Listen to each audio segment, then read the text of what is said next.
That's great. These are your people. I always get that reaction in Texas. That's good. That's good. Well, welcome. This is I'm very excited and honored, really, to be able to have this conversation with Senator Schiff. He's been such a major figure. We were just talking about. He makes a lot of news, of course, with my background and my current occupation in independent news. That's good, and he tells it like he sees it. And so I'm very appreciative of that as a reporter. A lot of politicians don't. So let me, I'd like to start with a big question about you and about the country, if I could. So for a decade now, you have been one of the leading voices that name and call out and challenge what you see as the wrongs and the dangers of Donald Trump as president of the United States. And has brought you to leadership positions, made you famous around the country, and made you a target of the Justice Department. And I guess two things.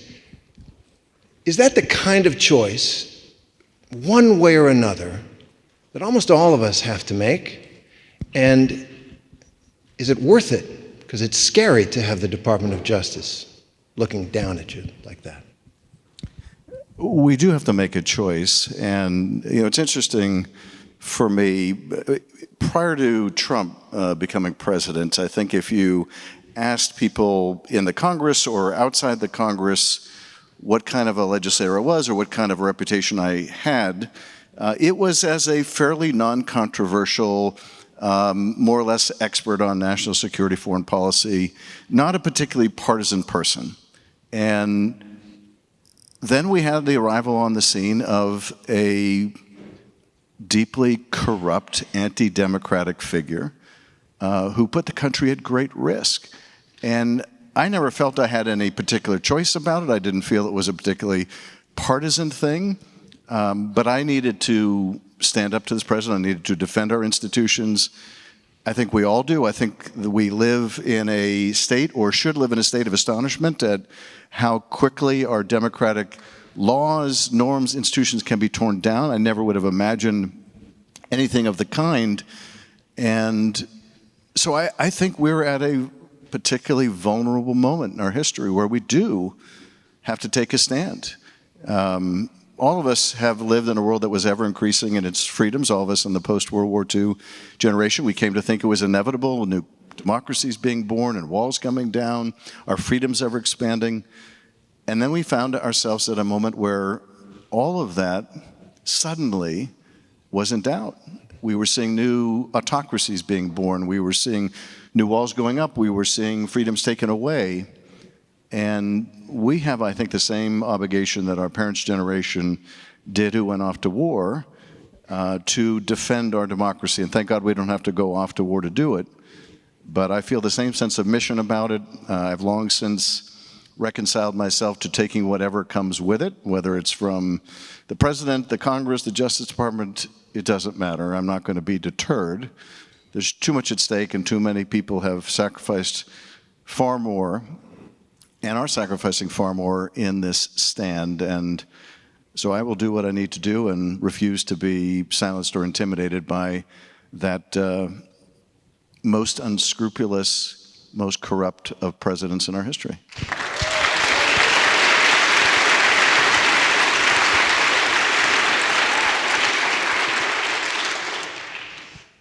Okay, let's talk about the news then. Thank you for that. I do think there's a price to be paid, and you're paying it, and I think that applause and probably what you hear from people around the country, that's respect for your choice. Can I just say, because, there are folks that are experiencing things far more dangerous, difficult. I talk with families in California who've had their parents ripped away from them by people in masks and deported away from them. I've seen the heartbreak that others are facing. And it's all part of the same struggle. The attack on universities, the effort to intimidate and silence in universities, the attack on media, the extortion of ABC, then CBS, the attack on law firms, a president trying to tell law firms who they can represent and who they can't, an administration that tries to tell companies who they can hire and who they can't. This is all part of the same struggle. And I think we need to view it in its comprehensive whole. There's a role for all of us in this. I think what we saw a couple weeks ago when people went to the polls is the last best hope for our democracy. It's not going to come from Republicans in Congress who continue to be supine enablers of the president. It's not going to come from the Supreme Court of the United States, which has become among the worst enablers of the president. It's going to have to come from the most important participants in our democracy, and that is the citizens. Well, that was where I was going, the elections. So when I saw the results across the country, not just in the big races, and you could see the shift towards Democrats, and in different places for different candidates of varying degrees of liberalism or centrism or whatever, I thought to myself, America is still America-ing. That for all of the effort to create a narrative, an atmosphere of inevitability about the triumph of Trumpist populism, people are still going to make pragmatic choices about what they want because they need solutions to problems. How do you feel about the election? Oh, I was thrilled. I remember saying it was a very, very good night for Democrats, and it has been way too long since I've been able to say that.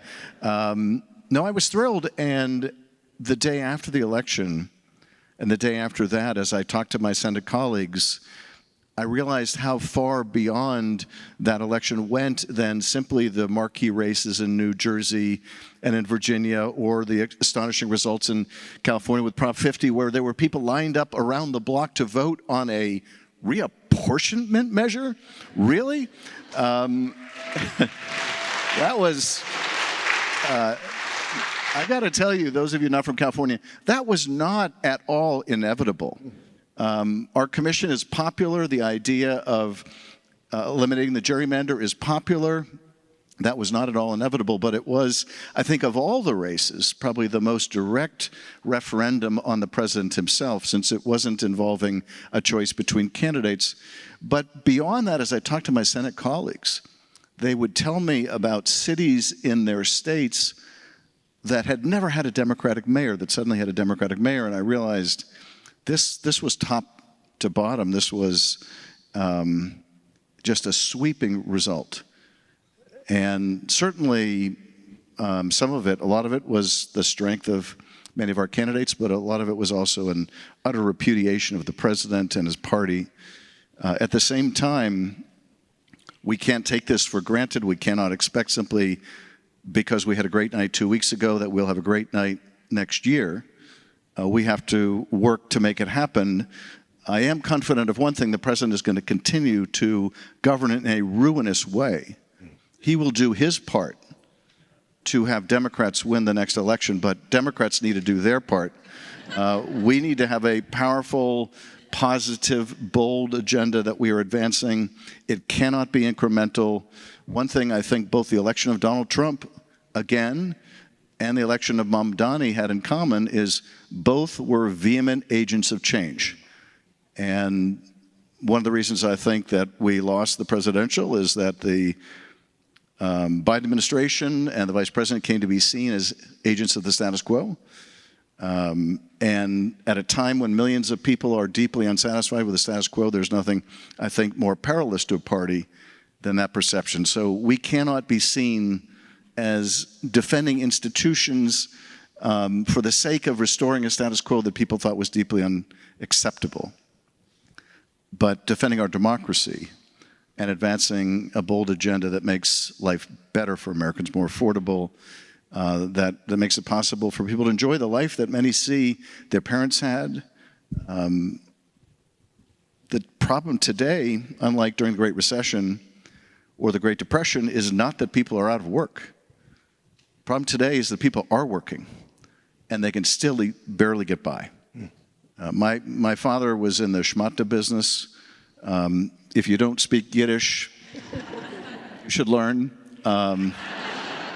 It's the clothing business, the rag business. When I was a kid, he made $18,000 a year. My parents bought our first home for $18,000. You could buy a home for the annual income of a clothing salesman. And that tells us how things have changed. And it is that change and that difficulty now people face that drives them to embrace any demagogue promising they alone can fix it. Or embrace a 34-year-old Zohran Mamdani, who is a declared democratic socialist, who has that dynamism and energy and brightness of youth. And maybe there's a lot of people saying, try something. The old line in Alice in Wonderland, if you don't know where you're going, any road will get you there. Just start going. And I wonder, it raises the question about what is the Democratic Party's message going to be? Is Mamdani part of that? Or is it going to be more centrists try to win in Virginia as Abigail Spanberger did, or in New Jersey by running basically to the middle? That's the big dispute. I mean, what are the Democrats standing for? Well, first of all, I think Mamdani was benefited by being young and handsome, and I'm working on that. That's good. That's good. And you know, having a great facility with how people get their information with social media. I mean, he's really a genius on social media. But I think even more importantly than that, you could have all those qualities. There are lots of young, handsome people who are good on social media who cannot come out of nowhere to win a mayor's race in New York. He also had a very clear agenda that he stuck to with ruthless discipline. And it was one focused on meeting New Yorkers where they lived, literally. And where they lived was in a city they loved, which they couldn't afford to live in.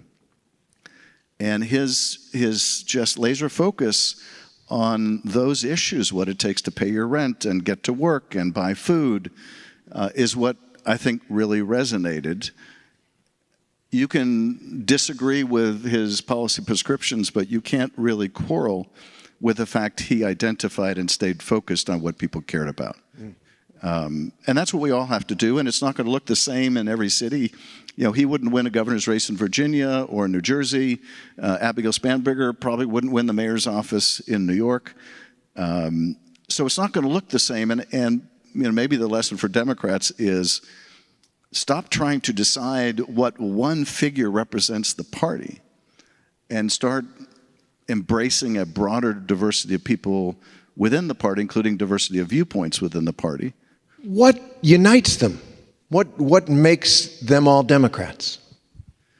Well, I think, and this is the reason I became a Democrat, a common desire to fight for people and give them a chance to succeed, give them a chance at the American dream.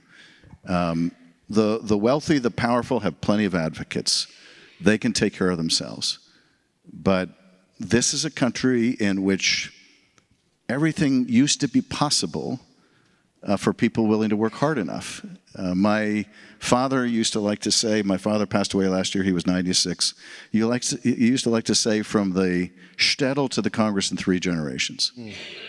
And fighting so that everyone has that opportunity, wherever they come from, whatever they look like, that they have the opportunity to succeed, that they have the tools, the access to public education and public health to succeed. That's what made me a Democrat. I think that's what being a Democrat is all about. And if you look at the absolute antithesis of that, it is a president trying to take away food from hungry people, willing to appeal to the Supreme Court of the United States for the right to take food away from hungry people, who only cares about his own wealth and the wealth of other of his cronies. There couldn't be a sharper contrast. And so this is, to me, what unites the Democratic Party. And you're talking about the working class, but the Democrats lost it, right? I mean, it's Trump's base now. People who used to vote Democratic are now voting for Trump. Now, maybe they'll learn the lesson, but the Democrats lost that. I know there's been a lot of navel-gazing about that. But is there an agenda? Is there a way? If you're giving advice to people who are running around the country next year, I guess you will be quite a bit. What would you tell them to get back the base of the Democratic Party? Well, first of all, you've got to meet people where they are. You've got to approach them in every place where they live. You have to be present in their lives. I sought out, for example, as a new senator, I sought out a seat on the Agriculture Committee.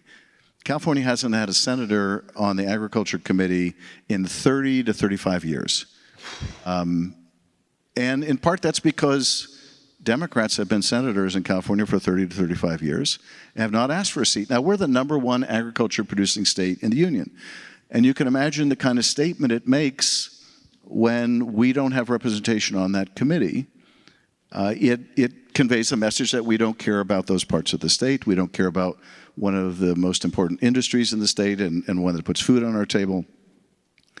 And so just traveling around California and meeting with farmers, showing them that I don't have horns. One of my favorite experiences was being in the far north of the state, meeting with the Farm Bureau. I could tell they were deeply skeptical. What does this big city Democrat want with the Farm Bureau? And I said, look, I'm new on the committee. I have to admit that in my old LA suburban urban House district, the only agriculture we had was of the illegal variety.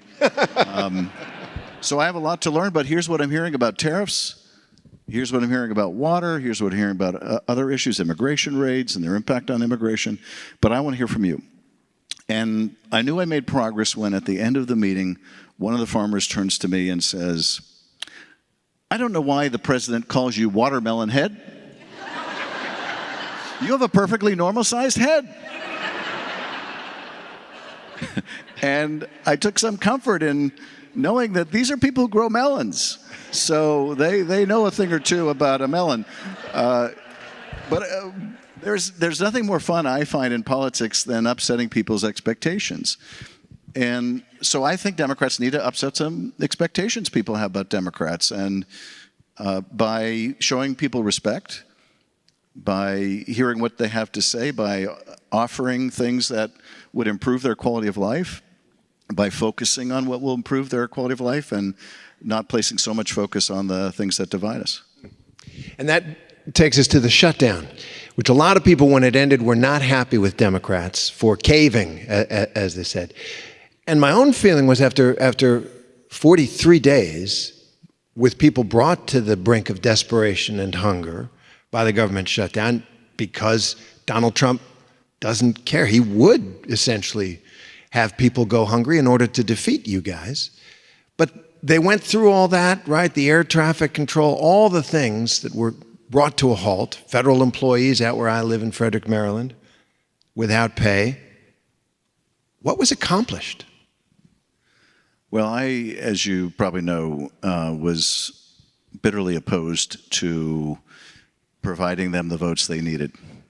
And I was bitterly opposed to that in March when this first came up, when there was a first government funding bill.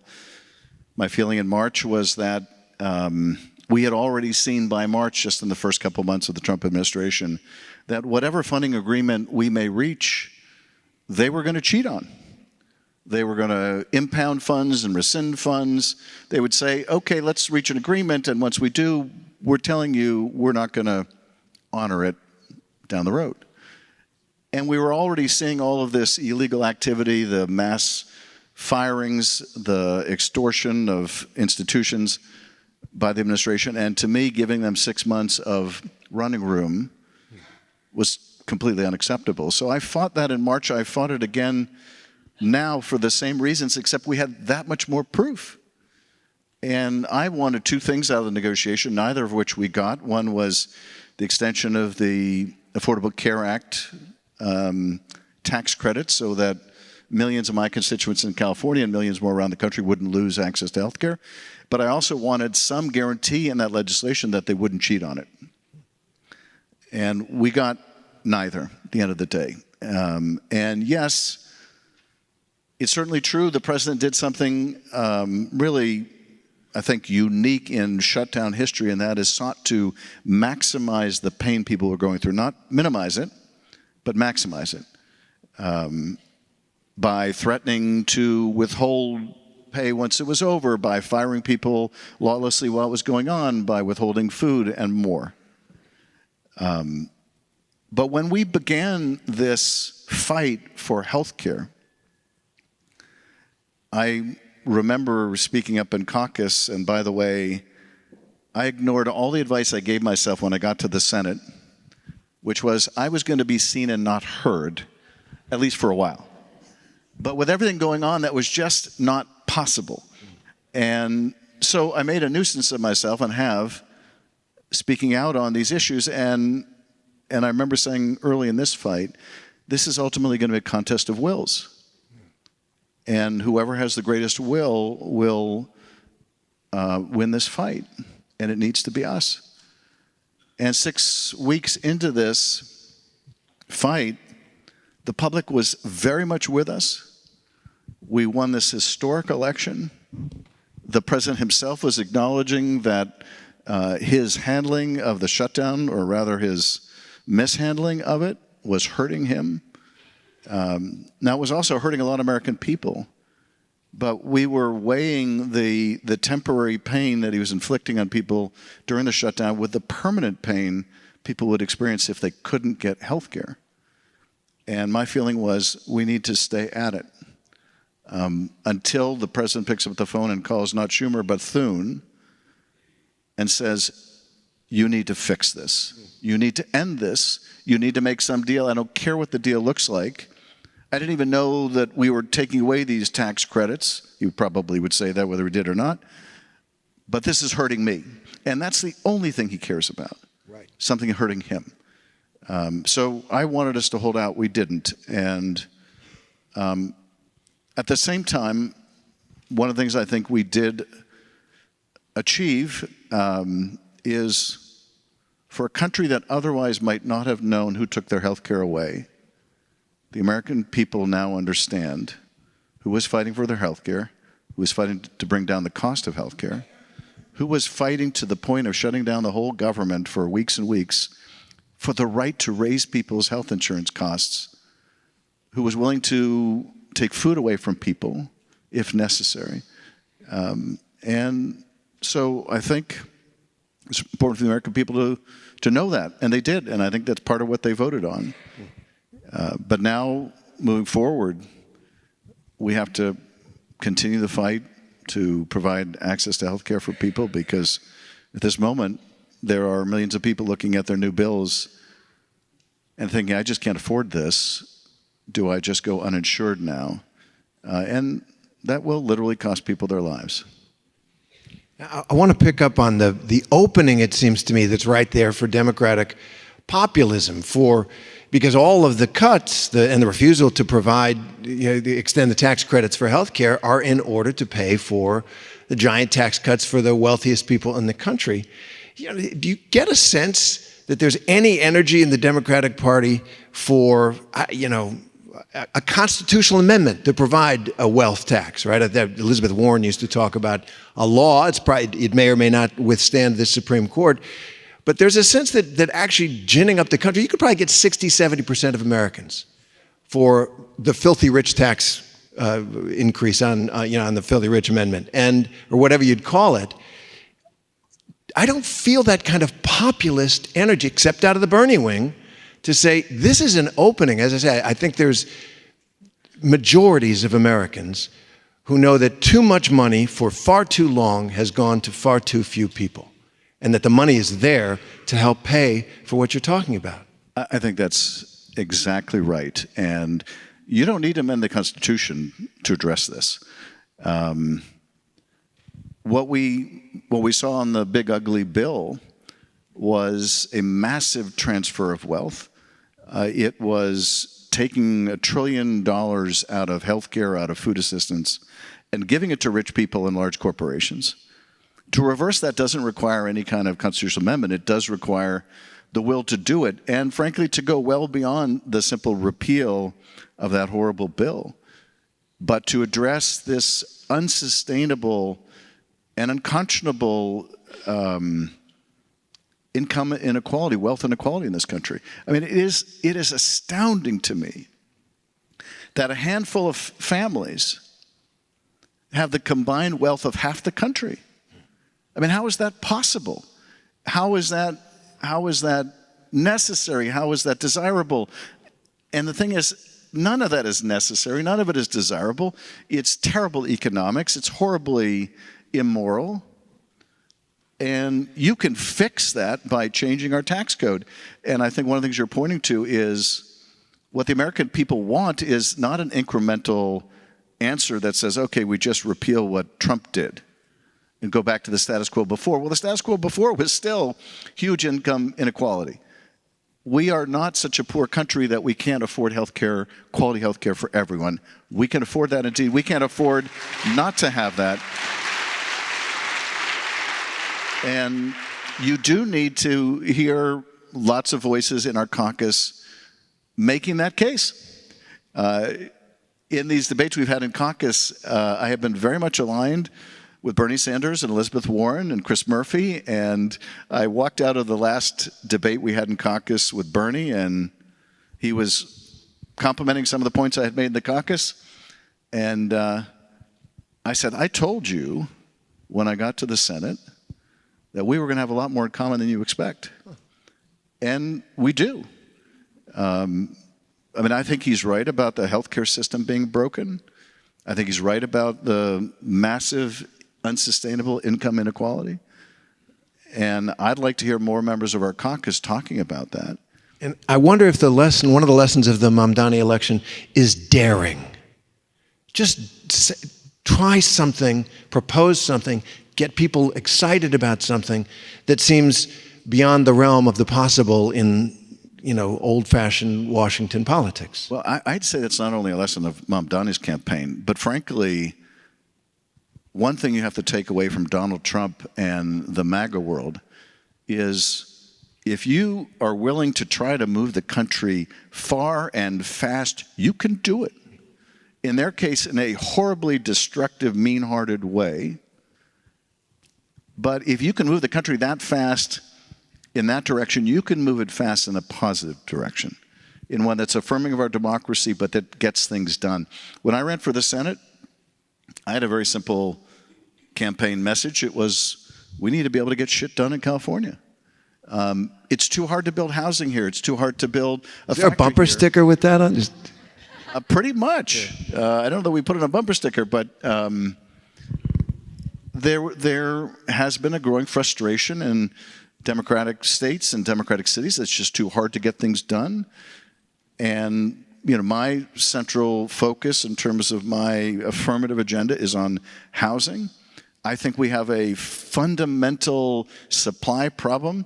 There just isn't enough housing, and you can spend billions, and we are in California, to move people off the sidewalk and into housing. And if you're not investing in building a lot more housing and raising people's incomes, the people you move off the sidewalk into housing are going to be replaced by others on the street. There's just no way to solve this problem without a lot more housing. And so we need to be able to bring down the cost of building housing. We need to remove some of the obstacles to building housing. We have to bring a sense of urgency to this. I want to see the Democratic Party be the party of the next housing boom in America. In the same way we built millions of houses for returning GIs after World War II, let's do it again. To me, that's the kind of thing you can get out there. You can have a bold vision about how to accomplish it. And it's simply not beyond our capacity to do. So I would love to see more in our party articulating a bold plan to move us forward, to get things done, to get America moving, but also one that appeals to people's better angels. In the first impeachment, I had originally been approaching the case like it was an ordinary criminal prosecution. I had been a prosecutor. He was charged with serious impeachable offenses. I thought all I needed to do was prove him guilty. And then one of my staff came up to me about a couple weeks into the trial and said, they think you've proven him guilty. They need to know why he should be removed. And it was a bit of a revelation because I thought, wait a minute. Are you saying that they accept we've proven that he withheld hundreds of millions of dollars in military aid to extort Ukraine into helping him cheat in the election, and that's not enough? But it wasn't enough. And I pivoted to a different kind of argument, which I think is still the argument we also have to make the American people, which is this is a man who cannot tell the truth. Cannot tell the truth. This is someone who doesn't know the difference between right and wrong. This is someone who is fundamentally indecent. He is not who we are. He is not who we are. And think that Democrats need to be campaigning on in the midterms is, here's our positive agenda for the country, but also here's why it's not happening today. Because we have a corrupt president who doesn't give a rat's ass for you. His personal economy is doing great while yours suffers. And he is just not who we are and not who we want to be. And he is precisely the man the founders warned us against, right? And that leads to the question about the midterms. How confident are you that they'll be free and fair and resolve the important questions before the country in the way we usually do? Are we going to see troops on the streets of places that he thinks will vote the other way? I mean, how concerned are you about our democracy? Well, I am concerned. I think anyone who has watched and experienced what we've seen in the last 10 months can't help but be concerned. And we obviously have to take every precaution we can to make sure those elections are free and fair, to make sure that we have the legal strategies, that we have the voters mobilized, that we overcome all of the obstacles we know they're already trying to put in the place of people exercising their franchise. But here's the thing.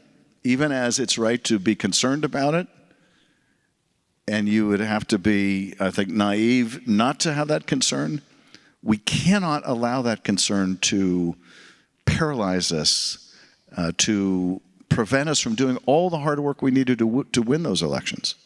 There's nothing more that they would like than to convey that opposition to this regime is pointless. It's pointless. You might as well not even try to work on the elections. You might as well just give up now and walk away or stay away or remain silent, because none of it is going to matter. They would love for us to have that kind of paralytic despair. And we have to simply refuse. Simply refuse. And be inspired by people, and there are millions of people and millions of folks to be inspired by who are standing up right now. I mean, I take inspiration from the prosecutors at DOJ, like the one in New York who refused to dismiss the corruption case against the mayor, Eric Adams, because the mayor was now useful to the president in an unrelated policy matter. I was a prosecutor for almost 6 years. I'm still shocked by that. We've never seen anything like that. And this prosecutor wrote to the Justice Department in refusing to dismiss the case, saying, I'm sure you can find some coward or some fool to do this, but it was never going to be me. I'm inspired by that. I'm inspired by the director of the CDC, who quit or was fired because she wasn't going to rubber stamp some decisions of conspiracy theorists appointed to the Vaccination Commission if it meant jeopardizing the health of the American people. And there are countless examples of that. Let's look to those heroic stories to be inspired ourselves. They want to pick us apart. They want to go after this university but not that one, in the hope that if you're not the university that's in the focus right now, maybe you keep your head down or maybe you just go along. They hope that of the American people. They hope that of every aspect of our society, and the only answer to that must be collective action to stand up to this president. It has to be an attitude of defiance. Of defiance. We love this country too much to give in to this horribly ugly president of ours.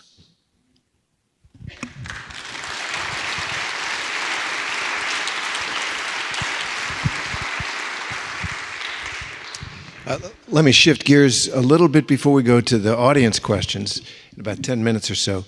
And on a foreign policy issue, what is happening in the Caribbean and Venezuela? I don't have any inside information, you probably do, but it feels to me like the end game might be regime change, that the opposition party in Venezuela is saying very nice things to Trump. We've moved this aircraft carrier. We're blowing boats out of the water. It seems it's all adding up to a story that we have heard again and again in our history, and it never ends well. Am I exaggerating what might be happening? What is your read? What is your understanding of what's happening? You're not exaggerating at all, and it's not just the end game. I think it was the beginning game, the middle game, and the end game. Do we really believe that you're going to move the largest warship in the world, the USS Gerald Ford, and about 10,000 service members to the region with a armada of other ships and capabilities to go after a few speedboats? Really? Does anyone think that is credible? Now, the fact that all those forces have been moved to the region doesn't mean we're going to invade Venezuela. But what I think it does mean is this is all about regime change. And by marshaling all those forces to the region, the president is now in the position of either using those forces to topple Maduro or retreating all those forces and losing face. So that is not the position our country should be in. What's more, these attacks on the shipping, these attacks on these speedboats are just plainly unlawful, unconstitutional killing of civilians. And yeah, they may be criminals too, but they're not enemy combatants. They're not imminently attacking the United States. There is no legal basis to be blowing them out of the water. And if the legal basis they give, and I've read the OLC opinion, is accepted, then there is no restraint on the use of force anywhere in the world with practically any pretext you want to come up with. So we're at a very dangerous moment in terms of our foreign policy as well. I've offered now 2 resolutions with Tim Kaine and also with Rand Paul to try to put an end to this. Under the War Powers Act, you can offer privileged resolutions, which mean they have to be taken up for vote. We have won 2 Republican votes. We need 4. We may get those 4, but it would be a terrible tragedy if we have to wait until we're at war with Venezuela to get Congress to finally do its job. We have already ceded our most important power, and that is the power of the purse. And now we are ceding our war power as well. The Senate might as well just go home, like the House did for 2 months. We might as well just go home, because we are viewed as an appendage, an unnecessary appendage by the White House. And because of a lack of courage of Senate Republicans, we are very much acting like an unnecessary constitutional afterthought. And that raises a question about our Constitution. It doesn't work, right? I mean, this is a lawless administration in so many fundamental ways, putting troops on the streets of our cities in order to supposedly fight crime, which isn't even a federal responsibility in that sense, in defiance of our laws, shuttering departments, refusing to spend money. The litany of open lawlessness by the President of the United States, it's not even that big an issue in the public mind, it seems to me, and certainly nothing is done about it. We have, it feels to me, obviously he's a wannabe authoritarian, and increasingly the wannabe is turning into an is, and nothing's stopping him. What do you say to people who say, well, what's the point then of having a constitution if it's unenforceable against a man like this? Well, the thing is, there's nothing wrong with our Constitution. To paraphrase Shakespeare, the flaw is not in our Constitution, but in ourselves. You can have the best written Constitution in the world, and I believe we do. You can have the best written laws meant to constrain the worst abuses of human nature, and maybe we do. But none of that will be enough if people don't give meaning to their oath of office. If they're not willing to accept the truth, or even that there is something called fact, none of it is enough. And one of the lessons that keeps coming home to me throughout this whole Trump period is something the historian Robert Caro once said in an interview, when he said that power doesn't corrupt as much as it reveals. It doesn't always reveal us for our best, but it says a lot about who we are. And power has revealed a lot about my colleagues in Congress. I would have thought before this decade that if we ever had a president so corrupt and so willing to trample on our Constitution, there would be at least 100 Liz Cheneys and Adam Kinzingers in the House and Senate standing up to him. And as it turned out, there were just 2. And they're both no longer in the Congress.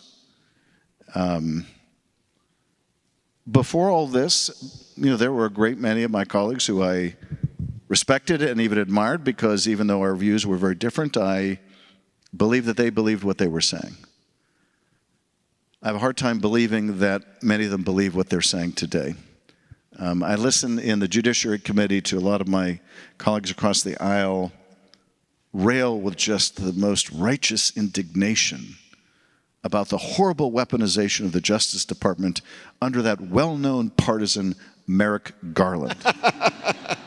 And it is so fanciful as to be absurd, but they speak it with what appears to be total conviction. And I don't know, maybe they're better actors than they used to be, or maybe they've so internalized the talking points that they persuaded themselves, or maybe it's the kind of rationalization which I've heard over the years, which goes like this: if I didn't vote to confirm Hegseth, I would be replaced by someone you would really hate. If I didn't vote to confirm RFK, I would lose my primary, and just imagine what you'd get. And the list goes on and on and on. And my view is, I'm not sure it could get so much worse. I mean, if you're going to keep voting for what he's doing, then how much worse can it be? But one of the things that I just don't understand, I mean, I understand the kind of very near-term political dynamic. They're terrified of a primary challenge. They're afraid, some of them, for their own personal safety. But at the same time, I just don't understand, what do they plan to tell their kids and grandkids one day? What did you do, they will ask, when that horrible man was running the country? Please tell me you didn't go along with these masked agents tackling people in the street. I met with a group of Latinos in California was it yesterday, the day before? I can't keep my day straight. And they were telling me how they now feel they have to walk around with their identification papers. What country is this, where people now, citizens, have to walk around with their passport because they're afraid that they will be arrested or tackled to the ground or detained for days without counsel based on how they look? And I just don't know what my colleagues are going to do to explain how and why they empowered someone like this. Now, I have every confidence that we're going to get through this. That was what I was going to ask. There's a disheartening conversation, a disheartening subject. People get really depressed when they talk about it. So do you find hope? How do you find hope? I'm convinced that we will get through this. I think when you're in crisis, and our country is in crisis, it's often hard to see when it ends, and sometimes it's even hard to see if it will end. But it does end. This too shall pass. We will look back on this period with astonishment and ask ourselves, how in the hell did that guy ever become president of the United States twice? That day will come. That day will come. The challenge for all of us, and the way that I conceptualize this, is we need to try to decide every single day, what can I do today to mitigate the harms? So that when we get through this, there is less we need to fix. What can I do to mitigate the harms? And what I would suggest to folks is, don't try to do everything. Don't try to take on all the problems of the country or the world. That is just the road to despair. But find one thing, find something that you can do. In Chicago, where they learned from our experience in Los Angeles, people are driving other people's kids to school so their parents don't have to risk deportation.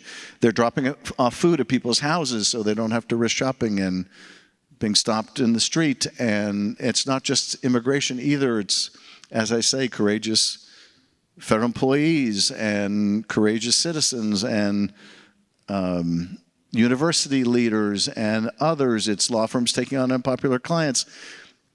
So find something, some way to help.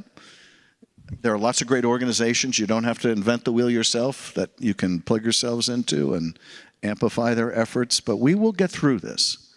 We will get through this. We're a deeply resilient country. People who bet against this country have always lost that bet.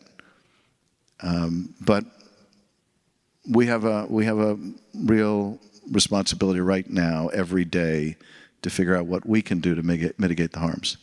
And we're going to go to questions about that sense of solidarity, right? That sense of being able to pitch in together, shoulder to shoulder. I was in Chicago, did a report on what's going on there, and neighborhood after neighborhood, exactly what you said. The moms of Rogers Park on the street corners at street dismissal, looking up and down, making sure that if ICE comes, the kids or the parents who are there picking them up are safe. And you could feel their spirits lifted by exactly what you're talking about.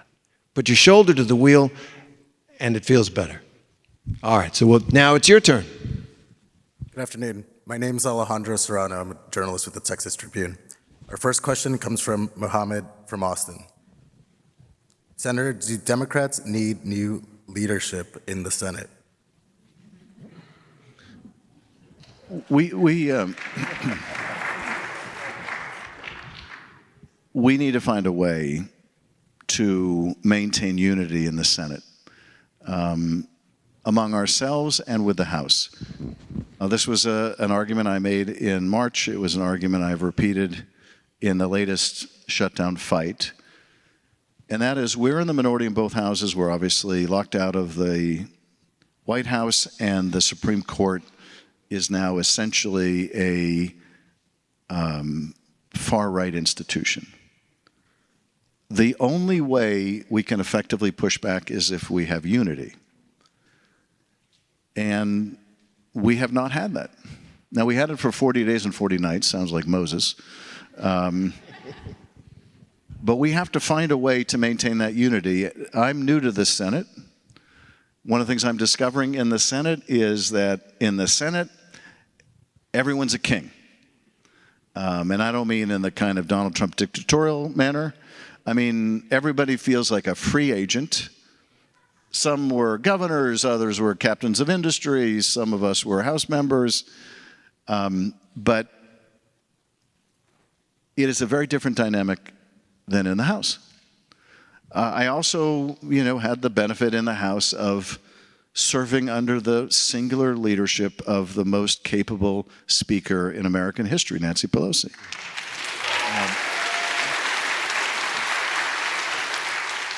And it's simply not fair to compare anyone to Nancy Pelosi. She was a generational talent, is a generational talent. Nevertheless, we have to find a way to be united and stay united. We can't have a situation where a small number of our members make a decision that binds the entire caucus and the whole country. And so we're going to have a heart-to-heart about how do we do this. That sounds like a yes. I have great respect for Leader Schumer, and I'm glad that he voted against this bad deal. But it's going to require more than any one of our members, including our leader. We're going to have to make the decision that we have not made as a caucus, that we're going to stay together. And so we're going to have to, I think, have a real heart-to-heart about how we do that. This next one comes from Denise from Austin. What are the safeguards in place to ensure Trump does not have a third term? Will the Constitution prevail? The short answer is we have to and are doing everything we possibly can to both anticipate what they're going to do, to counter what they're going to do, to counter what they're already doing.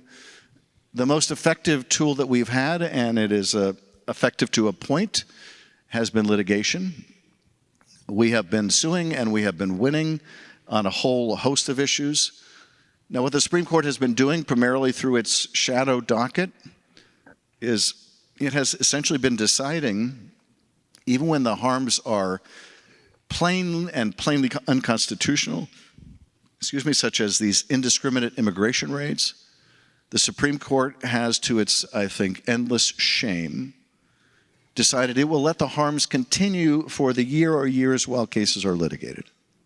Now, that's not the case in every litigation, but it is the case all too often. And I think Robert Caro's point about what power reveals has revealed a lot about John Roberts, who many had hoped would be a moderating influence on the court, but who has decided, most particularly with that horrendous immunity decision, but also with the Dobbs decision, he's decided that it's more important for him to be near the center of power on the court than to maintain the constitutional requirements of our democratic society. Do you draw anything from Amy Coney Barrett, Justice Amy Coney Barrett, when asked directly about a third term?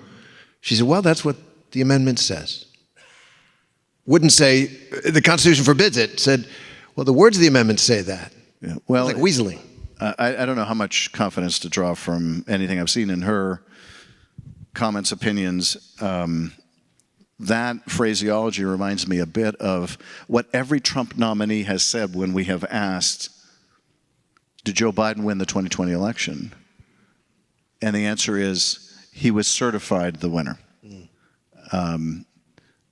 So a lot of these are very artful dodges and some not so artful dodges. But the short answer, or shorter answer, is we have to continue to do everything possible through the courts, through volunteerism, through poll watching. We have to hope and pray that our military understands their legal obligations. Now, I'm mindful of the fact that they began by firing all the lawyers at the top of the military. They've taken this very dictatorial view that anything the president says or his representative of the Pentagon says is the law.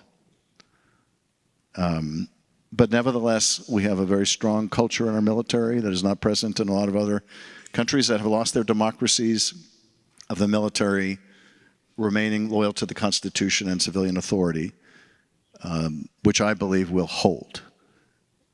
But obviously we need to continue to do everything to reduce the risks.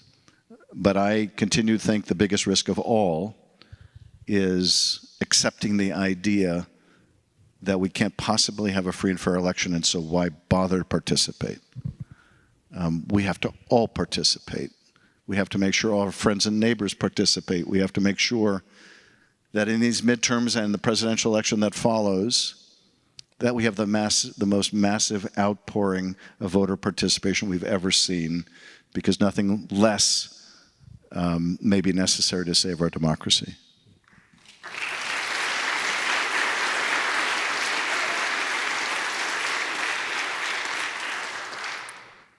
This next one's from Sharon from Georgetown. When Democrats control Congress, what are the next steps for judicial reform for the U.S. Supreme Court? That's a good one. Well, I think there are three reforms of the Supreme Court. One, which I think is probably the most consequential, is to put a term limit on the Supreme Court. And I think another is to adopt an enforceable code of ethics on the court.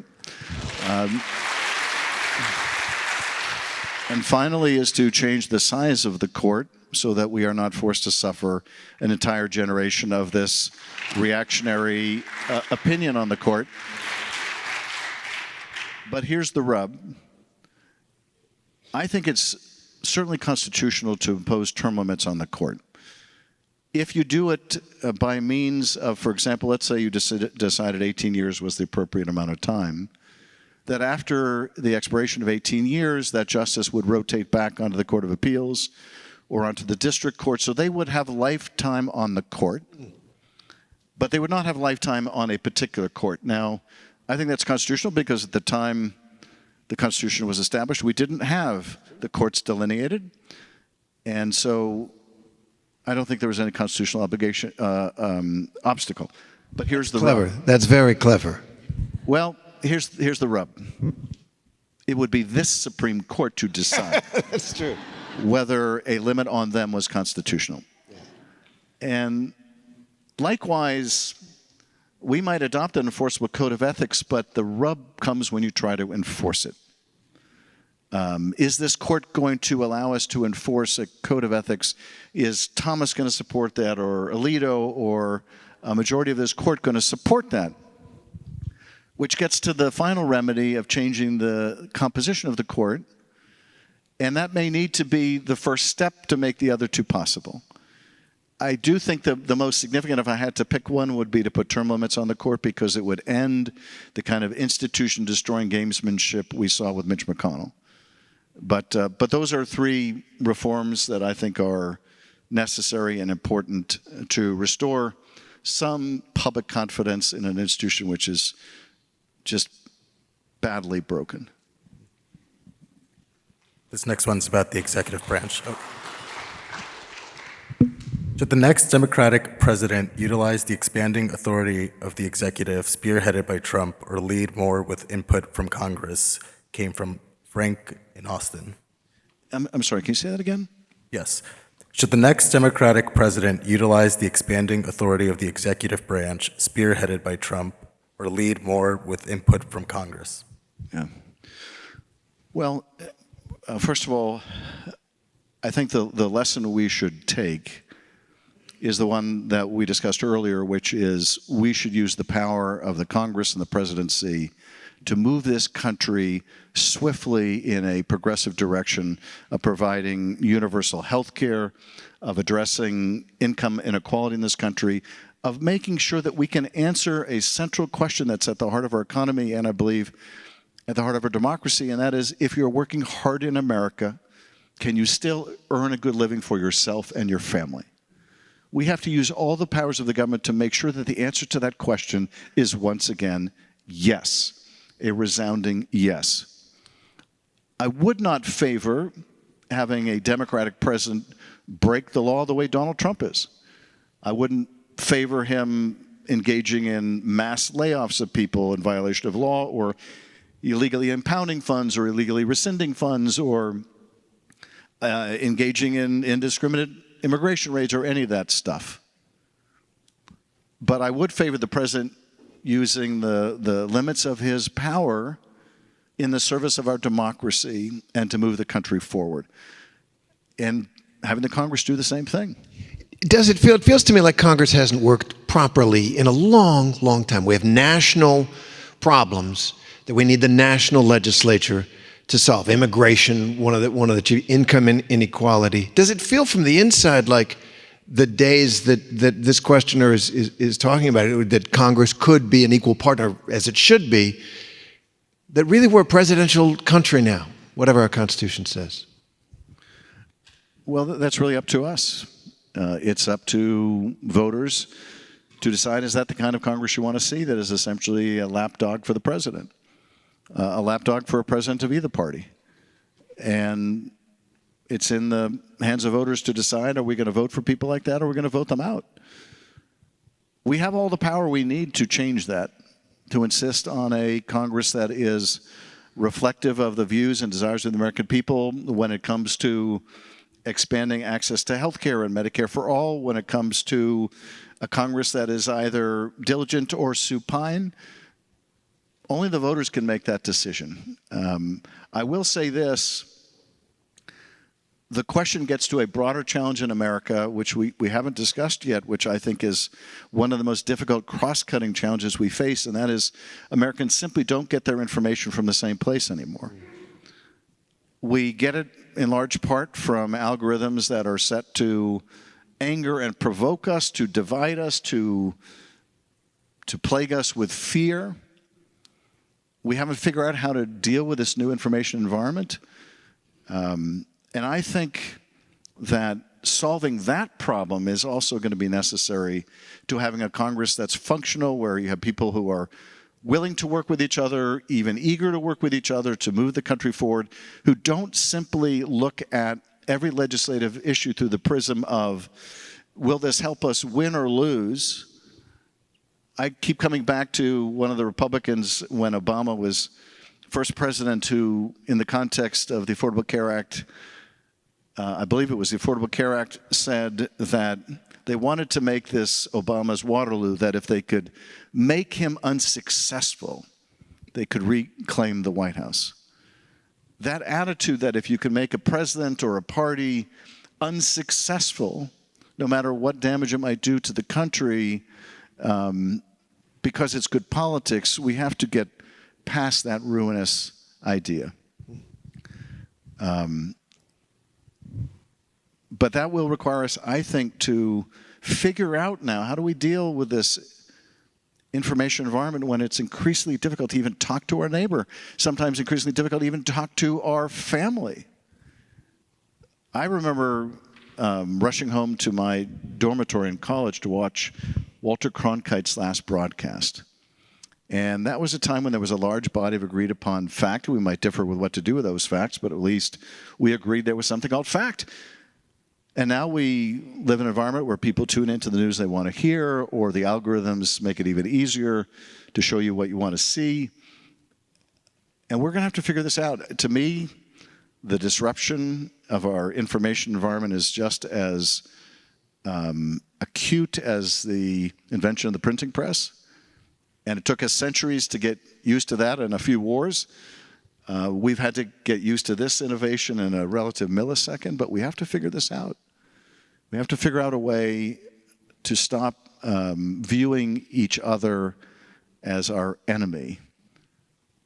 And that solution will come when we figure out how to be better consumers of information again, how to determine what's true and what's not true, how to stop rewarding advertising behemoths for dividing us the way they do. One thing as we wrap up that I've heard throughout this conversation is your idealism, which is a hard quality to come by today in a cynical age. And I think that's part of the fuel that we all need in our own hearts, in our own civic hearts. And so hearing you speak about these things so thoughtfully, but also so from that place of idealism, has been great for me, and I hope for you. Thank you, Adam. Well, thank you. I think